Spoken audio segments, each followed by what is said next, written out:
بسم اللہ الرحمن الرحیم۔ معزز سامعین، پیش خدمت ہے جناب سیدنا عمر بن عبدالعزیز رحمۃ اللہ تعالی علیہ کی زندگی کا ایک انتہائی دلچسپ واقعہ حضرت شیخ سعدی رحمۃ اللہ تعالی علیہ بیان کرتے ہیں کہ حضرت عمر بن عبدالعزیز رحمۃ اللہ تعالی علیہ کی ایک انگوٹھی، اس میں ایک ایسا نگینہ جڑا ہوا تھا کہ جس کی اصل قیمت کا اندازہ کوئی جوہری بھی نہیں کر سکتا تھا۔ وہ نگینہ نہایت عمدہ تھا، بہت اعلیٰ قسم کا نگینہ تھا، اور ایک مرتبہ سخت قحط کی صورتحال ہو گئی اور لوگ بھوک سے مرنے لگے۔ حضرت عمر بن عبدالعزیز رضی اللہ تعالیٰ عنہ نے جب حالات کی سنگینی کا مشاہدہ کیا تو آپ رضی اللہ تعالیٰ عنہ نے اپنی انگوٹھی کے اس نگینے کو لوگوں کی مدد کے لیے فروخت کر دیا، اور اس کی جو قیمت ملی اس سے اناج خرید کر لوگوں میں تقسیم فرما دیا۔ حضرت عمر بن عبدالعزیز رضی اللہ تعالیٰ عنہ کے رفقا کو جب اس بات کا علم ہوا تو ان میں سے کسی ایک نے آپ سے کہا کہ اے عمر بن عبدالعزیز رضی اللہ تعالیٰ عنہ، یہ آپ نے کیا کیا؟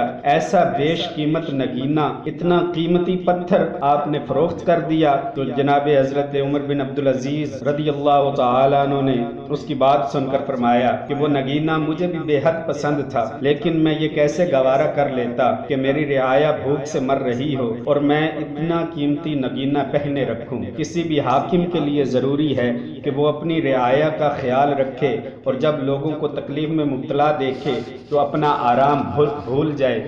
یہ فرما کر حضرت عمر بن عبدالعزیز رضی اللہ تعالی عنہ رونے لگے اور آپ کی آنکھوں سے مسلسل آنسو جاری رہے۔ حضرت شیخ سعدی رحمۃ اللہ تعالی علیہ اس واقعے کو بیان کر کے فرماتے ہیں کہ حکمرانوں کا طرز حکومت اس طرح کا ہونا چاہیے کہ وہ عوام الناس کی فلاح و بہبود کے لیے کام کریں اور ان کے سکھ کے لیے، ان کے آرام کے لیے اپنے آرام کو پس پشت ڈال دیں۔ حاکم کے لیے ضروری ہے کہ وہ عوام الناس کو ان کی ضروریات کی تمام چیزیں مہیا کرے۔ عوام کی حفاظت، ان کے اخلاقی و دینی اقدار کو بہتر بنانا حاکم کی ذمہ داری ہے۔